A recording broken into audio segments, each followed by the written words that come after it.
Pembuli di sekolah menyuruh gadis itu untuk melepas hoodie-nya. Dia menginginkan hoodie itu. Gadis itu menolak. Wajah si pembuli menjadi muram. Gadis itu pun ketakutan, lalu menyerah dan memberikannya. Tawa mereka menarik perhatian Hee Soo-jang.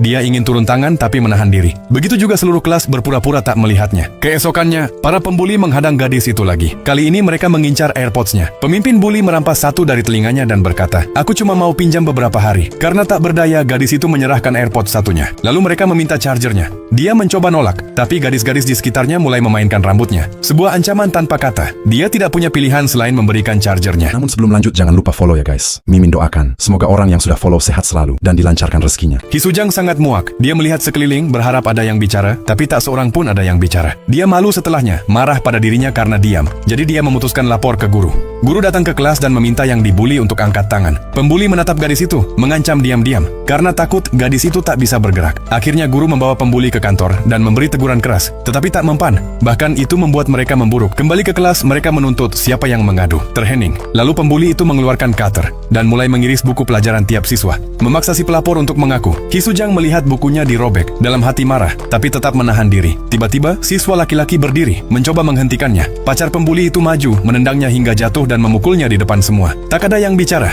Semua menundukkan kepala. Hee Soo-jang mengepalkan tangan. Amarahnya meluap, tapi lagi-lagi dia menahan diri. Lalu dia menceritakan semua pada ayahnya. Ayahnya bilang, "Tahan diri. Apapun yang terjadi jangan melawan." Namun pembuli itu makin parah. Mereka mengguyur gadis korban dengan air es, lalu menutup kepalanya dengan ember dan memukulnya. Itu jadi batas terakhir bagi Hee Soo-jang. Dia berdiri, menatap lurus si pembuli dan menyuruhnya untuk keluar. Seluruh kelas terkejut. Semua berlari ke jendela untuk nonton. Di luar, Hee Soo-jang membanting pembuli itu ke lumpur. Yang lain ikut menyerang, menendangnya, tapi dia tidak mundur. Pembuli itu berhasil lolos, mengambil batu dan melemparkannya ke Hee Soo-jang. Mengira dia sudah menang, dia tersenyum. Namun, luka di kepala Hee Soo-jang sembuh seketika tepat di depan mata mereka. Terkejut, pembuli itu menyerang lagi. Hasilnya sama, lukanya sembuh dalam sekejap. Akhirnya dia sadar, Hee Soo-jang bukanlah orang biasa. Ia pun jatuh ketakutan.